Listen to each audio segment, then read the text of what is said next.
I progressed from like 11-minute mile at heart rate 150 to pretty close to a 6-ish minute mile over the course of probably 4 months. If you finish a training run and you don't think you could do that again, you've probably training too hard. Welcome to the Extramilest show. My name is Floris Gierman, and in this podcast I talk with inspiring guests about how to become a stronger, healthier and happier athlete. Today's conversation is a big one. It's with Dr. Mark Cucuzzella, and this interview has been in the works for about 4 years now, although he probably doesn't know I've been chasing him for that long. In 2015, I interviewed Dr. Phil Maffetone for the first time, and after this conversation, I really want to interview Dr. Mark Cucuzzella next.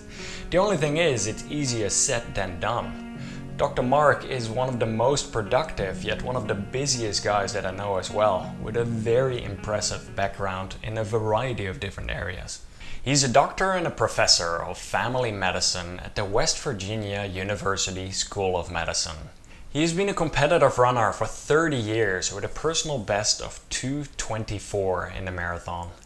He ran the Boston Marathon 25 times, and he has also been able to finish a sub 3 hour marathon for 30 years in a row, which is the longest streak in history. Also, he finished 22 years of marathons under 2 hours 35, and this was spread out over a 4-decade time period. And even today, he's still running on a national level as a master runner, so he has a very impressive running resume. He's also a lieutenant colonel in the military reserve, designing programs to reduce the injuries in military personnel. Besides that, he owns a minimalist footwear store, Two Rivers Treads in West Virginia. He's the race director, he's the executive director of the National Running Center, he's an author of the incredible book Run for Your Life, he teaches several clinics together with Dr. Phil Maffetone and others, and the list goes on. In today's episode, we take a deep dive into low heart rate training with the MAF 180 formula. We talk about running form and injury prevention, minimalist footwear and stretching, and so much more. All show notes from today's episode can be found on my website extramilest.com/18.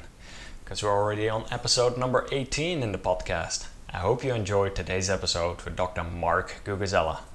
Welcome to the show, Mark. I'm very excited to have you over here. I've been following your work for many years, from your website, the YouTube videos, and even your running book, Run for Your Life. I'm very, very impressed. And I just want to start out with saying thank you for all your hard work that you've been putting out there. I want to thank you, Floris. I've been following you too, and we wrote about you on my blog a couple years ago, because you're the human experiment, and you're interviewing all these really cool people that are their own experiments, and I think the science all connects, when you go backwards into what, a lot of the people you've talked with and what you're doing, and then have some fun. Yeah, absolutely. I think for the audience listening, it would be really good to hear some more about your own running background as well. So maybe we can start out there, because you have transitioned quite a bit in your training and your racing. So if you could, give us some more information there. Yeah, so I probably started running like you did. You grew up in the Netherlands and were a skateboarder, so I was like one of those kind of kids, like whether I was on my skateboard or running in the neighborhood or playing tag for hours or, running around the football fields. We just played sports all year round. We didn't have organized sports other than in season, but probably 80% of our sporting activity, if you'd call it that, was not organized. It was just backyard play. And I was always like the kid who would be the one who'd, win the recess with field days and stuff, sprinting. So I could sprint pretty well, played a lot of football until I became too puny for that sport. They used to have, Floris, they used to have weight limits in America to be able to run the ball. So the kid who was like the massive kid in the 8-year-old football couldn't just run over everybody. No way, I didn't realize that. Yeah, like in soccer, I guess, your football, it is what it is. But in American football, these days, gosh, there's some 8-year-old kids who could probably play on a D1 team now. They're in the weight room at age 6 with dad. I don't think that's a good idea. Yeah. But then once I got to about 7th or 8th grade, I was on the smaller side, and I started to run a little bit with my older brother who was running cross country for his high school. I was a couple years behind him, and we'd be on the beach and I would just hop in for some, that was about the only time I ran, as if we were at the beach, and it was barefoot, of course. And I think I was maybe like 11 or something, and he decided to do a 10-mile run on the beach barefoot, and I jumped in and did a 10-mile run on the beach barefoot. It wasn't a big Nice. deal. That was what we did every day, but not in one stretch. If we played, we probably covered that kind of mileage. And at about age 13, my dad decided to, I was like probably an ADD kid, Floris. You open the door and it would calm me down. And so there, he decided to line me up in a race. Myself and my 11-year-old brother. There weren't many races then. This is 1980, and there was a half marathon. That was like the one race in our area. And lined up for that. I didn't really know what a half marathon was. It's like 13 miles or something. I think I'd run like 10 miles on a training run. So, showed up there. And I had like three other buddies my age. And all four of us, we all ran this thing in like under 125. I ran like a 123. And my 11-year-old brother ran like 131 or something. But that wasn't like weird. We were just kids. But at that point, I went into high school, and that was actually like a national standard time. So the coach is like, you can run. That's good time. Look, it's best in the country for your age. To do that. But that was probably the biggest mistake I made in sports, was to become a single sport athlete, so to speak. So now we know that's not really good for kids at an early age to, because I guess like I'm the type of person who I'm like all in. So when I decided I was going to run, I was all in, and I was.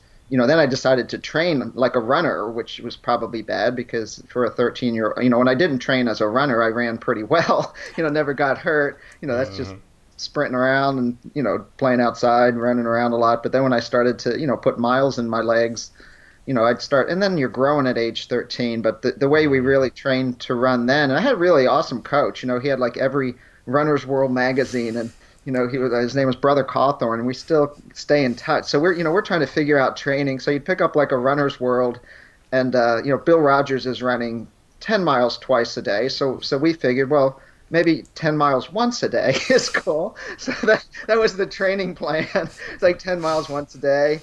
And, you'd have success, and then you'd get hurt, have success. I spent probably half of my high school running years in the swimming pool, with this, that, or the other injury. Wow. But then, maybe it had some effect, So when I started running, it was either barefoot or in these things called Keds, you probably knew skateboard shoes, before skateboarding. They're like Vans, these flat shoes that, I think I ran my first race in like Puma Clydes, But then this was the day in 1980, so all these running shoes, the Cortez, the Nike Waffle, New Balance, Brooks, all these shoes were designing the modern running shoe, which would, of course, elevate the heel, flare the heel. They used to have these things called flared heels, and we know now that's a disaster.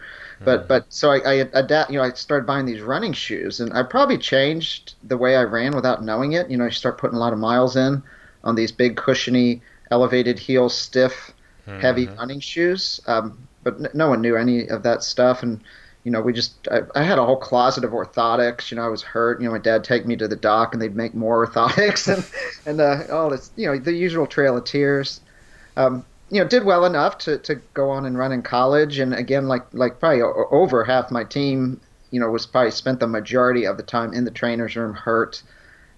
We had no focus, and I don't think we were unique. We had no real specific focus on injury prevention at University of Virginia. We did a lot of strength training, but it was pretty across-the-board strength training that you would do, for football, for soccer. We all did a lot of this stuff, but really nothing specific for running.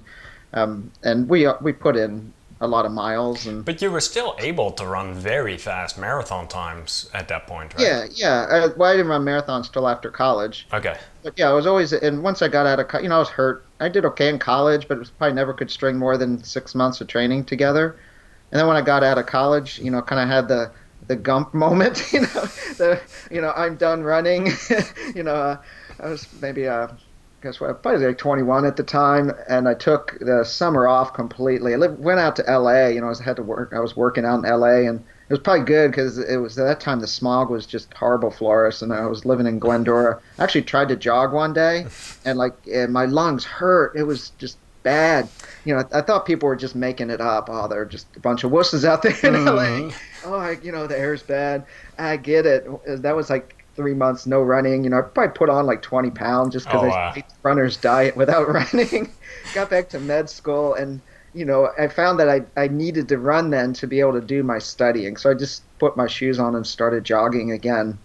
And that fall of my first year in med school, a buddy of mine was going to run the Marine Corps marathon. So I decided to do some longer training runs with him and with a couple decent long runs, 15 or 16 miles. I went to the Marine Corps Marathon and ran at 2:34. That felt pretty easy, actually. I didn't know what a marathon was, and that kind of got me hooked on running a marathon. That's an incredible fast time for experimenting with a marathon. Yeah, but the next one didn't go too well, so you probably would know this mistake, Floris. So I was just, farting around, ran that 2:34, and I had these super skinny shoes. I went back to the basics, had these super skinny shoes. They were called like Nike Duelists. They were like, weighed like 5 ounces. And I, qualified for Boston, so the Boston Marathon's the next spring. I'm like, okay, now I'm going to train like a real runner again, do all my serious training, get ready for Boston. And I got really good shape, get ready for Boston. And again, wore these super skinny shoes. And I don't think I knew much because I trained in the big bulky shoes. We all trained in these big bulky shoes. That was, we had training shoes and racing shoes. That was the way it was in my era. And Boston's this downhill course for the first 15 miles. Have you done Boston? Yeah, I've done it a few years ago. Yeah, so you kind of know. And I was up in, pretty high corral, like with the fast dudes. And I went through halfway in like 1:08 for half marathon, but it didn't feel cardiovascularly that hard. That was like, way less than like track pace. Mm-hmm. But you're flying down these hills and breathing okay, but then at about 15 or 16 miles, that place you're going into Newton Lower Falls, that last big downhill. I was like, something ain't right. Something is not right here. And I couldn't even feel my quads. I was like, this is just something ain't right. So I kind of jogged a bit over those Newton hills, and I got to Boston College, where they're all drinking beer. Yeah, high-fiving and yeah. And I'm like, okay, I think I'm done. And so I DNF'd that first Boston, but learned my lesson, then gone on to run 25 more Boston marathons pretty well. But I think you got to go make that mistake because I wouldn't have understood it. Mm-hmm. And you look back and those mistakes. So if you're listening to this and tempted to run Boston, really fast the first 15 miles, don't, glide those first 15 miles. Yeah, or make sure to train some of the downhills as well as the uphills. Yeah. And I had actually trained I lived in Charlottesville, Virginia at the time. I had these beautiful mountain runs, but I just, went way too fast. Yeah. Got sucked in, running the downhills. And the next year I went like super mellow and ran like a 2:30 flat. So went nice and mellow the first half. So we all learned that.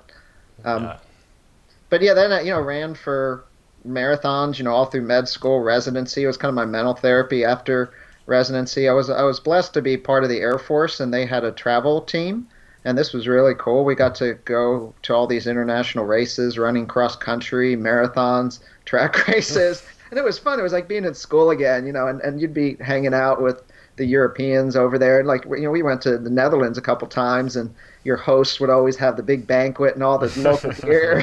No one took it too, it wasn't like college, where you're expected to win, like if you did kind of win, it was, like a rugby match, it was cool. Wait, we won. And you have a drink with your comrades there. So, but again, a lot of injuries, and about the year two, and I was trying to make the Olympic trials. It was pretty close. I had 2:24 and you needed 2:22. So I decided to up my training a little bit, maybe 1999, and was gearing for Chicago, which is a pretty flat course, and ended up running about a 2:24.40 there, and so I missed that by a couple minutes and was pretty broken at that time. I'd been struggling with injuries, pretty much every injury, you name it, I had it. My feet were killing me, all kinds of plantar fascia, joint pains in the big toe joints, and went in and got some x-rays with the orthopedist at the Air Force Academy, and my large toe joints were pretty much like fused, trashed.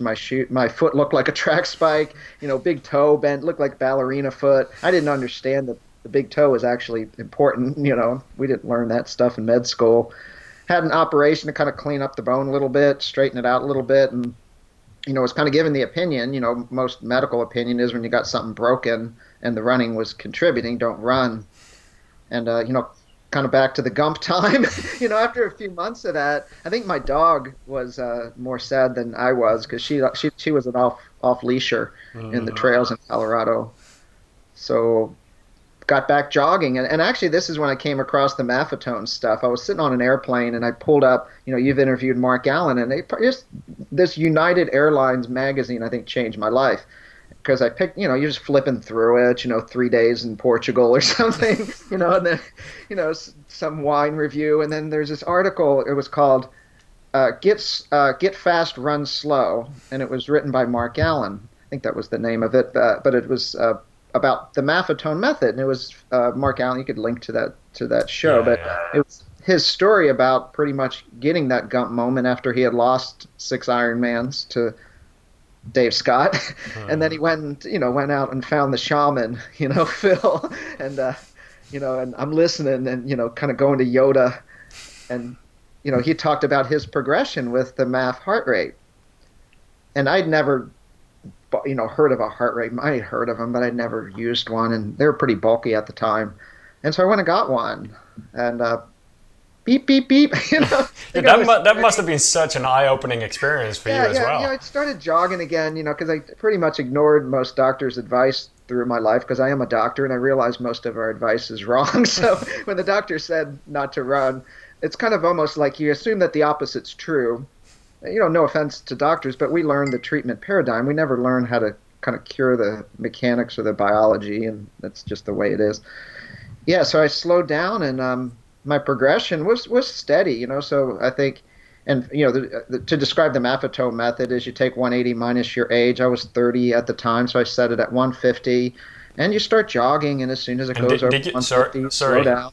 Did you adjust it at all with anything at that point? No, I didn't know any of the fancy. I don't think it didn't. I just read that article. I didn't buy any books or anything. I just read that article and said, that sounds interesting.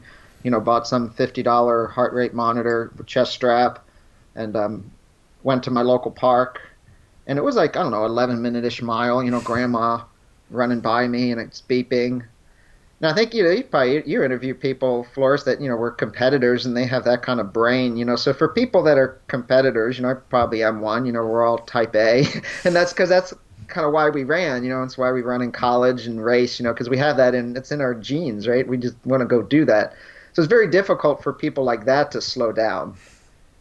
And but I was drinking the Kool-Aid. I'm like, well, if Mark Allen's doing this, and it made sense. It made complete sense. Like that just makes too much sense.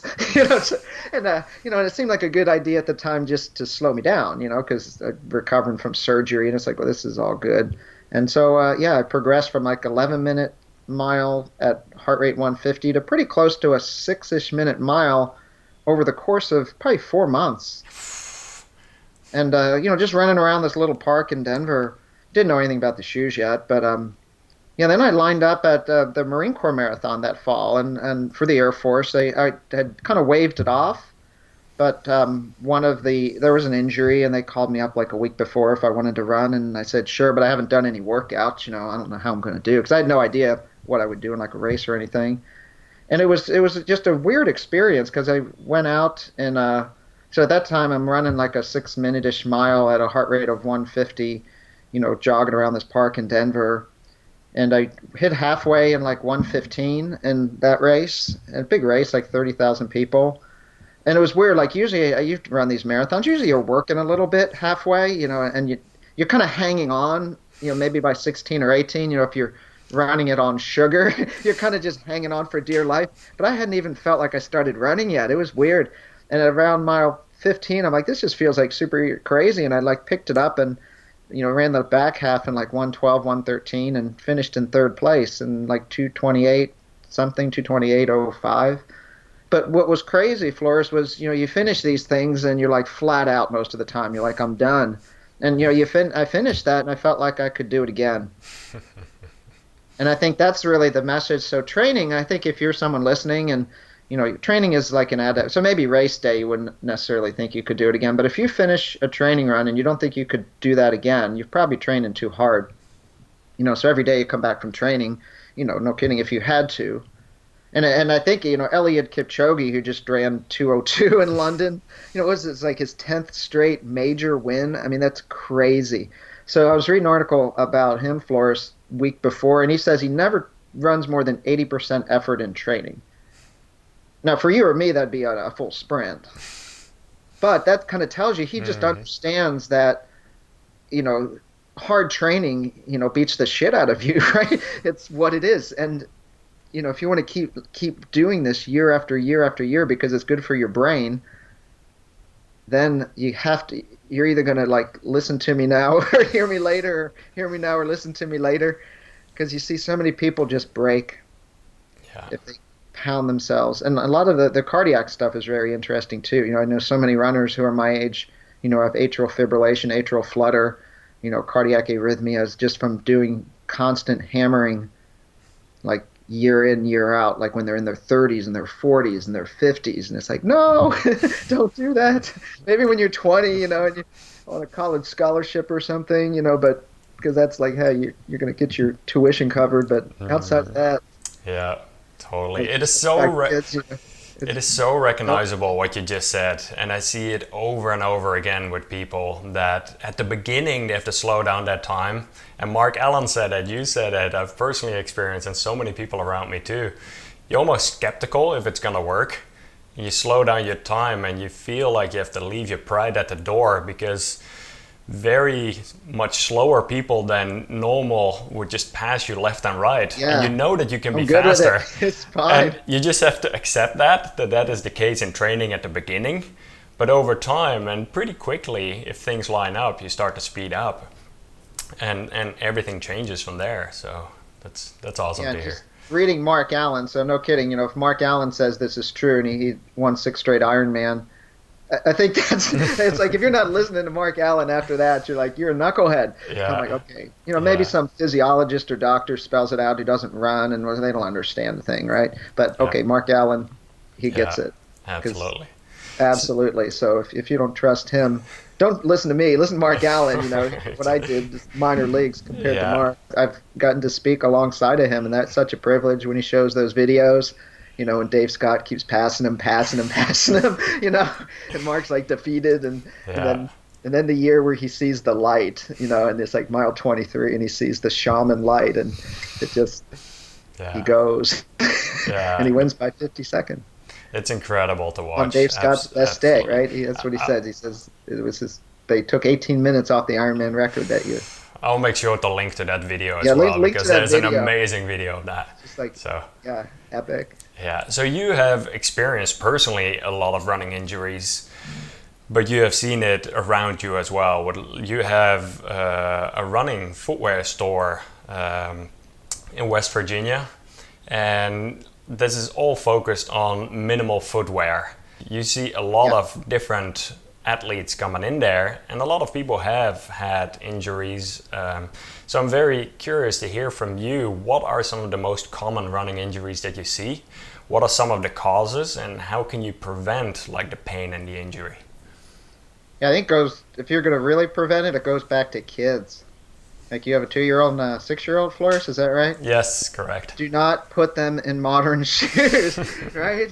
I mean, did you ever have any kind of injury when you were just a kid growing up and skateboarding? And I mean, you could... Well, skateboarding, absolutely, but that was jumping It's downstairs, but not from the shoes. Indeed. Yeah, I'll take my hat off. If I did a shave cut, I've got some... We didn't use helmets then either. Had some nasties. My dad had a couple unexpected ER visits, but that's okay. We somehow made it through.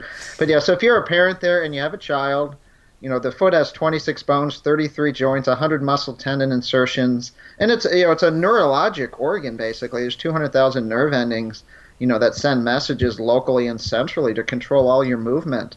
So if your foot can't feel the ground, you know, you've got like as an adult, not a kid, but you have 3 feet of shocks on your body, which are kind of mitigated by what the foot's telling. Going up to, you know, you got your plantar fascia, you've got your ankle, you've got your knee, you've got your hip. All this functions as a big shock absorber, you know, and it's all activated by the foot.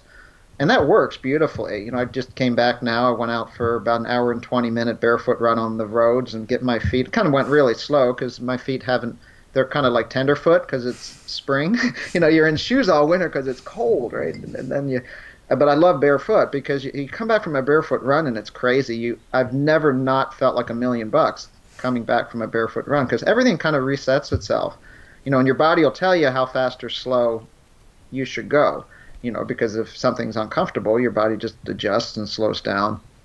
But yeah, so as soon as you brace that foot or make some adaptation, say you brace something or put an arch support in or raise the heel, you make an adaptation in one part of the way the foot interfaces with the ground, the body's going to compensate and make an adaptation somewhere else that's really against the human biology. So I would just throw this out as kind of a null hypothesis of how we got there. So when I started running, so in 1970, every running shoe was like this little flat. They're like the Onizuka Tigers, That's what it was, right? Like they all won the Boston Marathon in these shoes. They're just like slipper little shoes. And then somehow there was a hypothesis that it would be better to create, and I don't think anyone really intended harm. Bill Bowerman thought that if you put a heel on the shoe, you could stride longer. You could reach out longer because you could, kind of blunt that impact force. It seemed like a good idea at the time. So really what the modern running shoe was a solution for a problem that never existed. So I'm not like, but looking back, you can say that. Like, what was the problem they were trying to solve? Runners didn't get hurt then. Mm-hmm. So maybe the problem they were trying to solve was set a world record, because that was the goal of Bill Bowerman. And getting people out there, maybe it seemed a little more comfortable. I don't know. Like his original, Bill Bowerman's original book, Jogging, 1971, you see the pictures of people jogging, and they're all in like Keds, right? Because there's nothing else, or Dunlaps, or these tennis shoes. So that was kind of the beginning of the modern running shoe. Was maybe there's a problem. I mean, it probably similar to the food pyramid. Maybe they thought there was an obesity problem, which there really wasn't then. And here's the solution to it: is get rid of fat and eat more grains or something. And that experiment didn't turn out too well. And but it's like turning a school of fish. So how do you steer a school of fish in a different direction? Because that school of fish gets bigger and bigger and bigger and bigger. Mm-hmm. But yeah, so I think you got to unwind it and kind of fix the biology. So that's what we try to do in our stores. Try to, really the human posture. When you're in a heel, your posture, the way your back, hips, knees are aligned. Then you're looking at a screen and texting. I'm at a stand-up desk now, and so everyone's same here. Yeah, I can kind of tell. But everyone's in these kind of zoo human, positions, Homo domesticus. So then they want to go run for 30 minutes, But there was just a study last week showing the amount of time humans are sitting is increasing. So I think that's what I write about in the book. I mean, if you're sitting 12 hours a day and you think that you can do a couple foam rolling exercises and go run 30 minutes and you're going to do that wonderfully well without getting hurt, I think it's the rest of the day, how you just be a more of an ancestral human, nothing weird or paleo about it, just, stand up, move more, lift heavy things, do lunge. Just do things to open your hip if you got it. Just walk, calisthenics, plyometrics, skips, jumps, all the things that we did as kids on the playground. Just recreate that into your day. Yeah. But running injuries, so I think people get degenerative injuries and then they run and then they hurt. So a lot of things, Floris, that are categorized as running injuries really aren't. Like plantar fasciosis, for example, that's ubiquitous in the sedentary population. So it's not really, it's a degenerative injury, it's a degeneration of the plantar fascia, mostly from weak feet, dysfunctional feet, obesity, and inactivity. These people have more plantar fascia. People taking nonsteroidal anti-inflammatory drugs, people shooting cortisone injections into their fascia. So if your fascia is weakening, by the things we're doing medically to it, bracing it, more orthotics, it's kind of sending you in the wrong direction. So we always want to kind of look at the foot, assess the foot, give them some simple strengthening exercises. We use correct toes a lot if they've got that bent big toe. I use them. There's an awesome little insert called Barefoot Science that doesn't brace the arch, but what it does, it gives a little cue to the intrinsic muscles to kind of help you shape. And that's insole, and we can link to that. It's freaking crazy. We've probably, sent about 1,000 people out of the store with this. They all have plantar fasciosis, and it progresses them through a series of these little pods that start to reshape the foot, because every step they take, they're kind of activating these muscles. And it's like, if in a month this isn't helping you, just bring it back. They know where I live. We'd take everything back. I've not seen anyone. And then you'll just see people randomly, like they'll see on the street. I'm in a small town. They'll see at the farmer market, and they're like, Mark, my feet, they don't hurt anymore. And usually it's just one day they wake up. You know, people have plantar fasciosis, like that first step just sucks. And then one day they wake up and it's gone. And then you hope it won't return. You know, I mean, I don't know. There's no guarantee, but I think if you fix it naturally without some brace that's going to come, well, that now my plantar fascia is okay, but now my knee or my tib posterior, you know, some other, you're just migrating the injuries around. And you're still wearing those correct toes at this point as well sometimes, right? Yeah, if I'm going to race or want to run faster or just I feel like putting them on, I still have, when I had surgery, I had probably like a 20 to 30 degree angle of my big toe. You know, now it's probably maybe 10 degrees, so it's not perfect. But I like this morning, I went out fine, jogging barefoot without the correct toes. But for the marathon, Boston Marathon, I wore them because just having that toe a little more aligned, if you want to run faster, and if you're applying more power to the ground, especially the road, you know, your foot's going to behave like a better spring if that big toe is in a perfect position. Yeah. So anytime I would want to, you know, do something quicker, I'll put the correct toes in. Yeah. And they can even be worn barefoot. Like I've got a couple pair with a little hairband around them, and they wrap around the big toe, so they, you know, I can go run in the beach barefoot, you know, with these in, and they stay on. Perfect. So to those listening, it's basically a small little silicone item that spreads your toes. So it's really a pedicure thing that fits in your shoe, kind of. Yeah, really focused to align and strengthen and restore that foot to the original function. And I actually have a pair myself as well. It does take a little bit getting used to at the beginning, but it definitely like makes a difference for sure. Yeah, and we've, you know, kind of like the barefoot science. Oh, I mean, we've probably had thousands of these leave the store too, and I've never had anyone bring it back. Yeah. So that really, that didn't help me at all, you know, so. And then we go through a lot of just, you know, each person needs an individual assessment, you know, so you know, if you can't get down into a deep squat without falling backwards, you know, you need to work on some mobility in your calf area, soleus, gastroc, Achilles area, you know, so hip extension, massive deficiencies there. I have all kinds of stuff in the book on the assessments and corrections and the web page. You know, you just have to figure out where your weakness is. Yep. Single leg strength weakness. So many people can't stand on one leg. You know, more or less hop on one leg, which is running. You know, running is a series of single leg hops. So if you can't stand on one leg without teeter-tottering and you think, you know, you're going to run 26 miles. Yeah, I mean, I think the magic test is actually testing people under fatigue. You know, we tend not to do this for customers in the store, but if I've got a, you know, a high school kid who's hurt or college, you know, a more high-level athlete, I want to see what happens when they're fatigued. Yeah. You know, okay, they could do 10 single leg step downs and they look pretty good, but they just came off the couch. But I want them to go do even like a 4-minute, you know, calisthenics, shuttle run, squat jumps, you know, something, you know, 4-minute kick your ass type of thing, burpees, and then they do it and they're like all over the place. Yeah. You've probably seen pictures, and maybe people listening, you know, like at mile 1 you look pretty good, and maybe mile 10 you look okay, and mile 26 it's like your hip is down, your arms are out trying to balance you. You're like, do I look that bad? It's like, yeah, that's strength deficiency. Yeah, but I have seen the difference as well over the years, though. When I look back at photos from 10 years ago, and you indeed see half the dead march or like a complete weird angle. Your body's like crooked. Yeah, versus I looked at a few photos the other day from Boston, mile 25, and I was surprised actually. Compared to good, or did you I actually looked good in that one. Like, it might be a bit odd to say that about yourself, but I looked at the few. Was that a good day? Because that was probably a good day. It was a good day, but the few people left and right of me, it looked like they were about to die, and I actually looked like I wasn't dying in that photo. You went right by them. Yeah, you were good. So that was funny. Which year did you run? This was 2015. Okay. So it was. I mean, I've run the last 18 straight, so I'm sure I was there. They all kind of are like a blur at this point.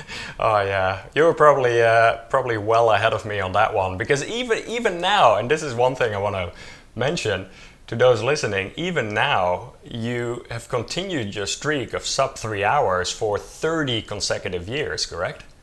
Last year I fell off. So last year I ran 3:04 at Boston. Wow.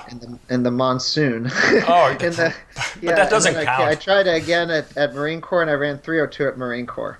There you go. So which is fine, you know, like, because I didn't know that I had that really going on. I just would show up and run, but when it actually becomes an effort to do it and you have to sacrifice other parts of your life to Yeah. try to hit this goal, then Yeah. just let it go. So 30 years is fine. Too bad because like at 304 in that most people were like 15 minutes slow last year. 30-mile-an-hour headwinds, the pouring rain, but it's probably good because this year I just ran it as a friendly. I ran 314 a couple weeks ago, and Hmm. had no, it was back in the corrals and having fun. Like I had no aspirations to Yeah. try to put my body through any Yeah, yeah, discomfort. Just wanted to have a good time yeah, and float through it. yeah. What is your age right now, Mark? 52. 52. Wow. Incredible. One thing I do want to mention as well, you just briefly referred to your book, and the book Run for Your Life. I've read it several times from front to back. I can highly Several times. No, like I It's more have. than I've read it. No, I like wrote the damn thing. honestly, it's one of those books that I keep going back to because I think the good part, you do talk a lot about not only the injury prevention, but some of the different exercises as well to strengthen your springs, to waken your springs. And I find that so fascinating because we can focus all we want on putting in running miles, but if the springs are not Yeah, working springs gone. accurately, then you're still going to be inefficient in running. Yeah, you're So, like a hacky sack hitting the ground. yeah, It's not a good thing. Yeah, you want to be springy. yeah.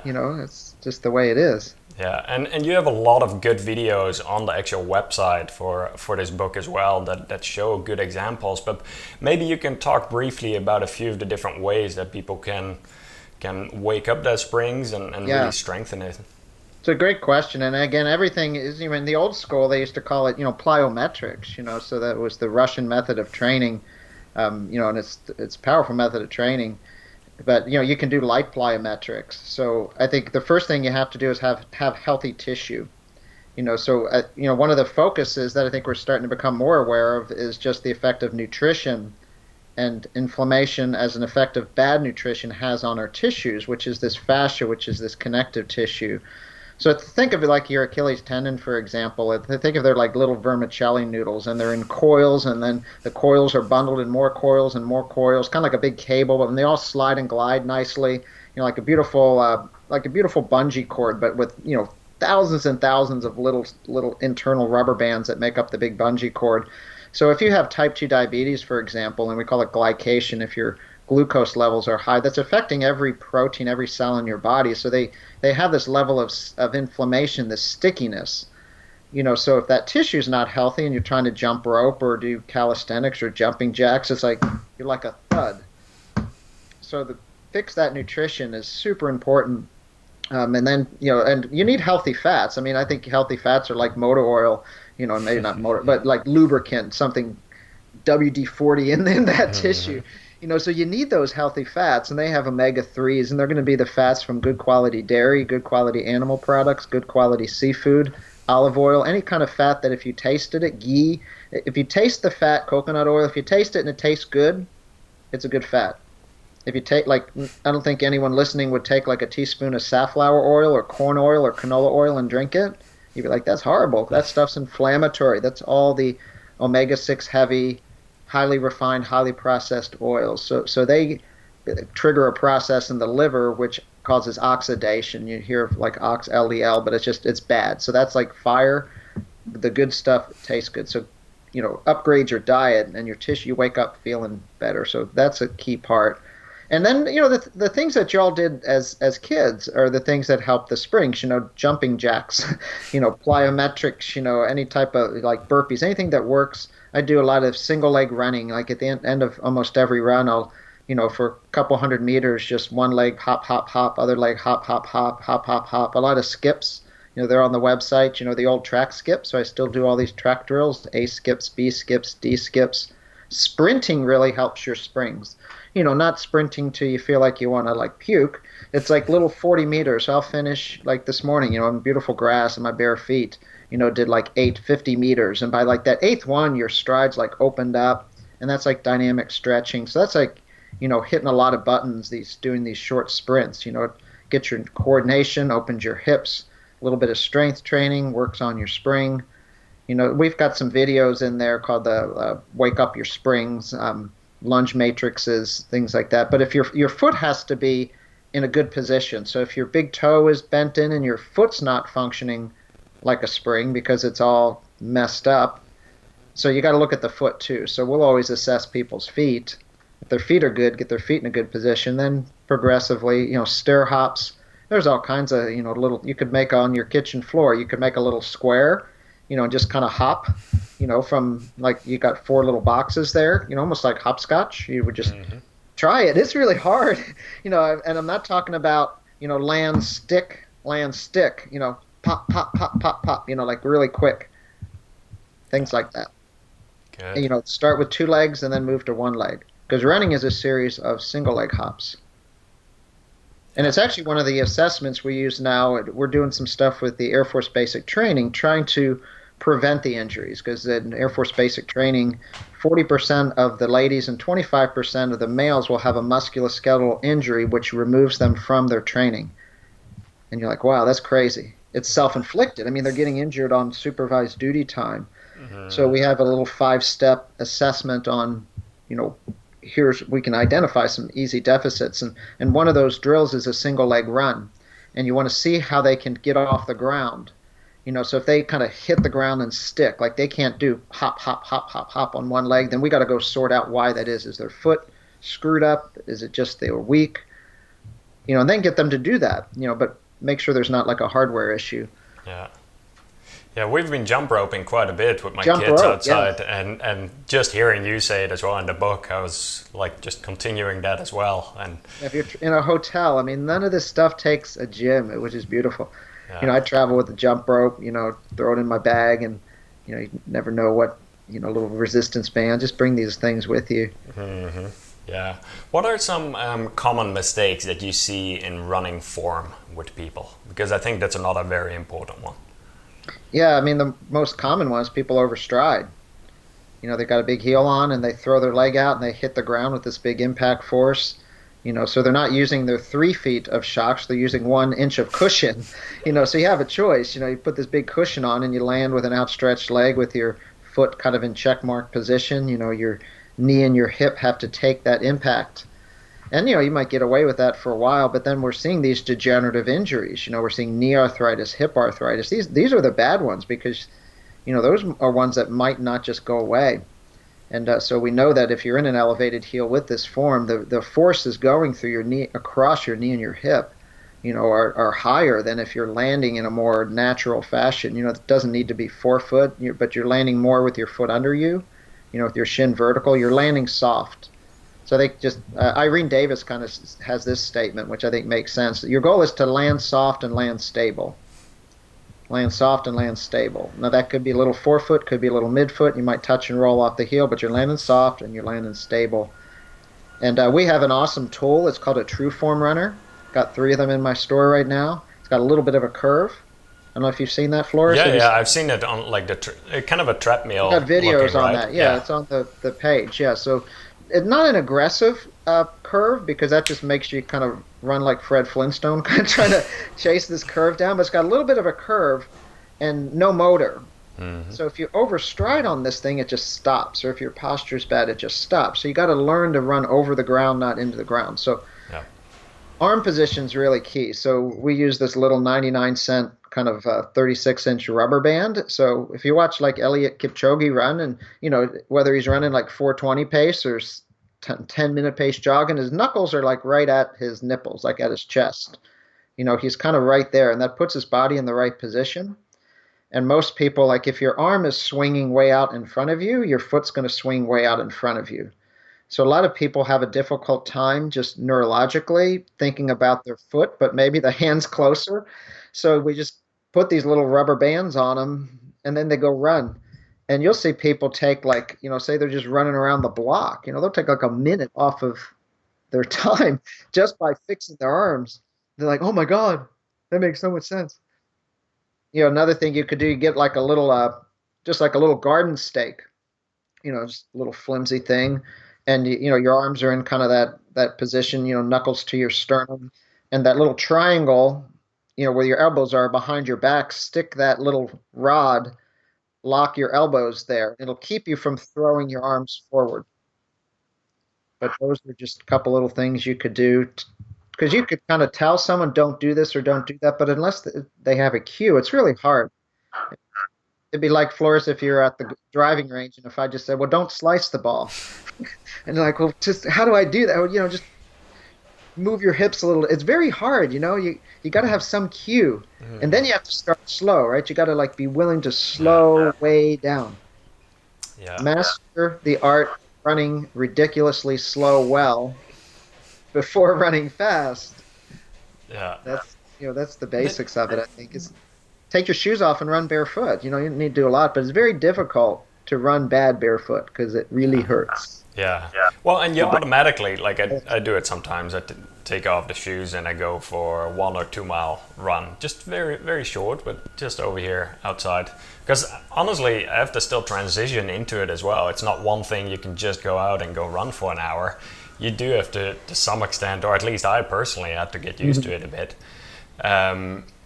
What about cadence?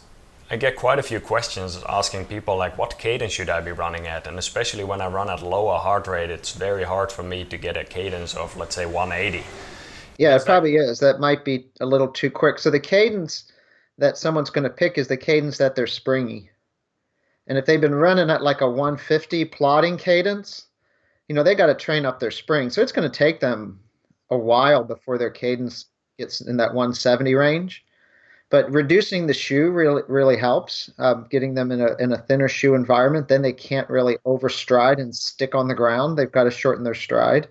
And if you just take the shoes off people, their cadence will go up on average about 8 to 10.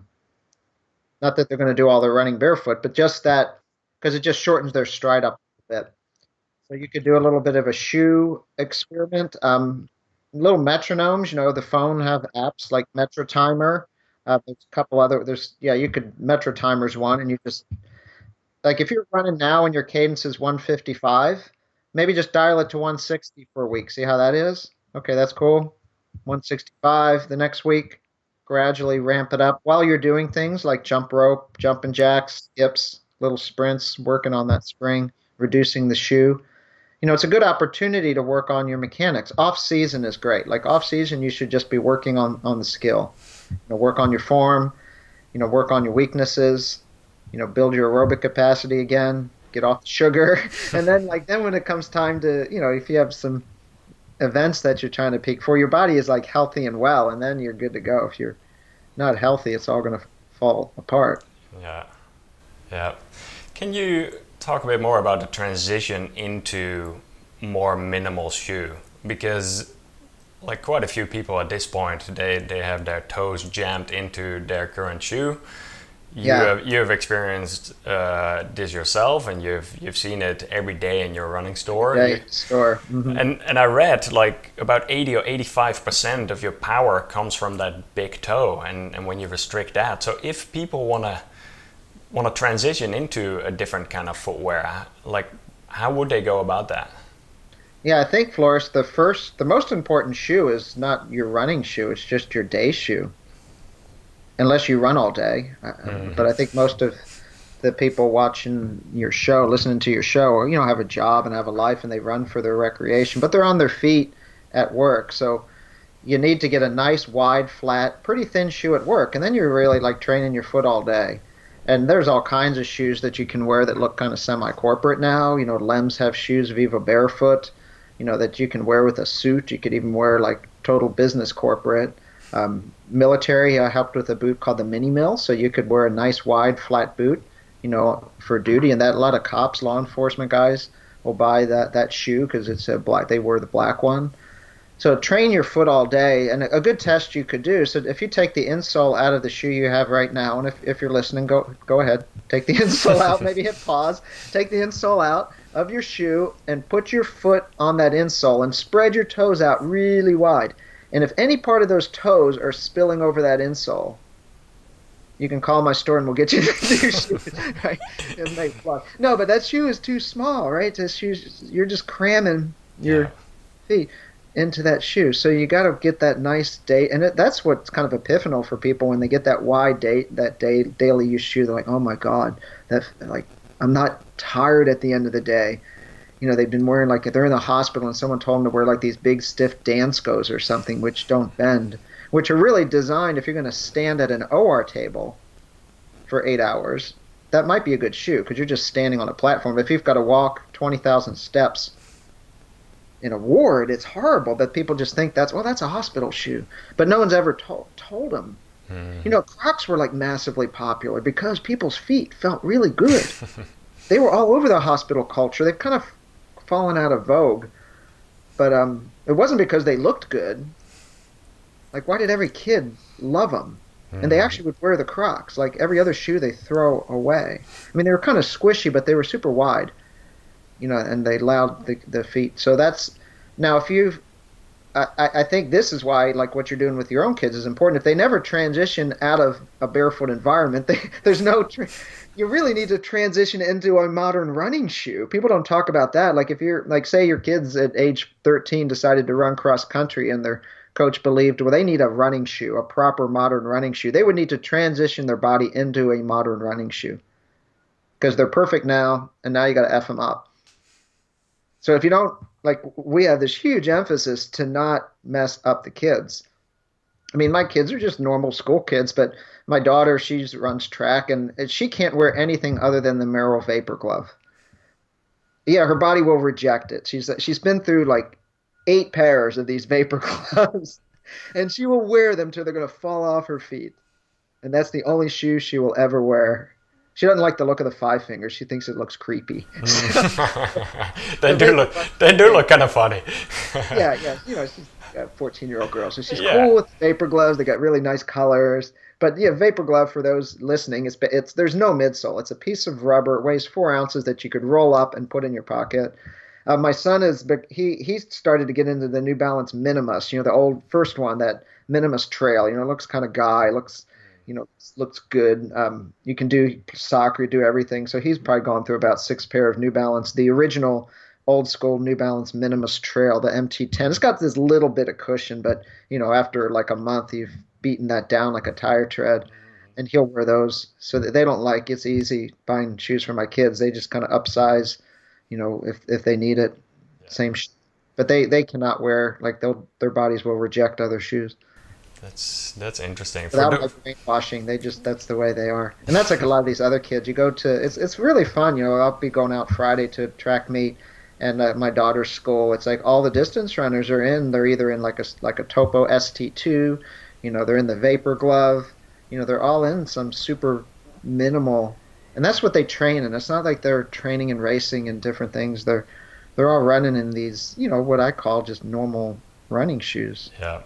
I can highly recommend checking out, for those listening, tworiverstread.com. That's the name of your running store. Yes, Two Rivers Treads, and you could call us. And you know, I'm not against cushion, so we'll put a lot of people, especially older walkers, in like a wide shoe, like an Ultra that's got cushion or Newton, because they need a little. They're used to that, and their body's tuned to the cushion, but it's flat and it's wide, and the toe box is super wide. It just has a little more, or people like doing really aggressive trail running, Floris, you know, so you're bombing down the Appalachian Trail. It's really hard to do that in like a 5 finger or a sandal. So you train your body in a minimal environment, and then, you know, come race day or whatever the conditions. But yeah, and for balance too, you know, so I think that's really important too. Probably half of our customers don't run, they're just walkers. But as you get older, the worst thing that can happen is you fall. Yeah. Your balance is off and you break your hip. But people put those, you know, Ultras on, or, you know, Topo Zero Drop or something super wide, and they're like, oh my gosh, because they're super, they're like, they got this foundation now. It's great. Yeah. Wow. That's really good info. I want to be mindful of your time here, just finishing up with the last few questions. One thing that I find interesting is you have focused on the strengthening on the springs, the importance of the feet and barefoot walking, not sitting behind your desk all day and keep moving. Then you do talk a lot about mobility and stability. And you have certain exercises with stretching that you do mention, more like the dynamic stretching. Mm-hmm. However, I also hear several different sources talk about being very careful with stretching. So I would love to hear your thoughts on that. Yeah, I think the better word is mobility. You know, so first you have to assess your mobility. So if you're good, you don't need to stretch, you just need to maintain mobility. So there's too much and too little, and then there's a sweet spot. Being too mobile isn't good because then you're probably going to be unstable. So you need to be stable and have just the right amount of mobility. The place where people tend to be super tight is the hips, because we're sitting. It's those muscles in the front, the iliacus and psoas, which are the deep hip flexors, or, the rectus femoris, which is quadricep mechanism. So in the book, there's a number of the lunges, just doing walking lunges. Anything that can open up your hips, lunges, walking lunges. You could even sit in a chair with, like on the side with one leg. Say you have to sit at our corporate board meeting, sit on the edge of the chair with like your left butt cheek on the chair and put your right leg kind of behind you with your foot tucked back. So you're kind of opening up that hip. Mm-hmm. And then, half hour into the meeting, switch out to the other side. So you can kind of work around your day job. Foam rolling. Every morning I have a routine where I roll out my hip flexors. I'll do their kind of windshield wiper exercise that gets that internal, external rotation of the hips. But if you keep your hips mobile, as we get older, the hip capsule, which is all fascia connective tissue, that stiffens. So say an example would be like if you had your arm in a sling for like a week. It's called frozen shoulder. You wouldn't be able to move your shoulder. All that fascia gets stiff. But if we don't put our hips through that full range of motion, not just forward, which is flexion extension, but internal and external rotation. So you got to mix that stuff in. As you get older, you got to be more mindful of, and it's not sexy, right? Maintenance isn't sexy. All the treatments, the fancy widgets, maintenance is just maintenance. But I believe maintenance that's where the money's at is maintenance. Yeah. And then find, get a good, therapist, get a good PT, a fascia therapist, massage therapist, someone who could assess you to say, it's hard to pick up a book because you'll see like 40 exercises, but what are the 3 or 4 that would be most relevant to your individual weaknesses? But the big rocks are the hips. So if you were to take nothing else away, don't sit all day and keep your hips open. Yeah, absolutely. Last question, but before I do, where can people find your book? Yeah, so it's on all the usual book sites. It's on Amazon, Barnes & Noble. You can actually get it through my store if you have a purchase of, I think it's $130 or buy a pair of shoes. We throw the book in. So the book's website is runforyourlifebook.com, and that'll have links to where you can buy the book and link to my store. So if you like supporting small business, that's really why I'm in the running store game is, everything's now big corporate stuff, but small running stores, that's what keeps community running alive. We put on races, group runs, seminars, do gait analysis, like all the stuff that a big box store can't do. So if you're listening to this and it might be $5 more at your local running store to buy the pair of shoes, when was the last time like a Dick's Sporting Goods or, Amazon put on a local race or sponsored a local race? Yeah, absolutely. Very, very important. And then last question over here. So a lot of runners in the audience are looking to improve their race time and really become stronger, healthier, and happier athletes. Do you have any closing thoughts on further improving in these areas? Yeah, I think between your ears is probably the biggest thing. So having fun, like if you're not having fun and you don't wake up looking forward to going outside, then you got to sort that out. What's going on, sleep deprivation, stress in your life. Because running should just give you time in your day, right? It shouldn't take time because if you go out and run and it's movement meditation and your sunlight. So, what we're understanding now about sleep, lack thereof, circadian rhythms, stress. So running shouldn't be another stress in your life. I think that's just going to backfire. I run to recover from life, so every day is a recovery run because days are like super busy and crazy. I got kids and, so if running wasn't recovery, so maybe just that's your takeaway. So running should be your recovery. Now, some days you might feel like $1 million and you run like super fast, right? You feel like a superhero and you're flying. And other days that recovery, and then you feel great, right? You could go out and do it again. And the other day you're just out in your bare feet, slogging along super slow, just breathing. But it's got to be fun. The day you wake up and you don't feel like running, you got to kind of figure out what's going on and take a day off. Maybe you just need a day off. Yeah, very, very well said. Mark, thank you so much for all of the information. Floris, heck yeah, maybe I'll get out to LA sometime and see you. Absolutely. When you do, we'll go for a run, or I'll let you know next time I'm on the East Coast too. So, Coolio. Keep your kids barefoot. all right, will do. Thanks again. Okay. Have a Ciao. good one. Bye. Bye. Thank you for listening. I'm giving away a copy of Dr. Mark Cucuzzella's book, Run for Your Life. To enter, I would love to hear from you on YouTube in the comments. What was one of your key takeaways or lessons that you liked from this episode? Please let me know, and one winner will be picked at random. All show notes from today's episode can be found at extramilest.com/18, so the number 18. We have another very exciting episode coming up soon, which is with Michael Ovens. He ran a 5:15 marathon, and so far he's been able to bring it down to a 3:18 marathon, and he's working that down further towards his sub 3 hour marathon goal next. So make sure to subscribe and you'll be the first to hear when the new episode drops. Until then, have fun out there on your runs.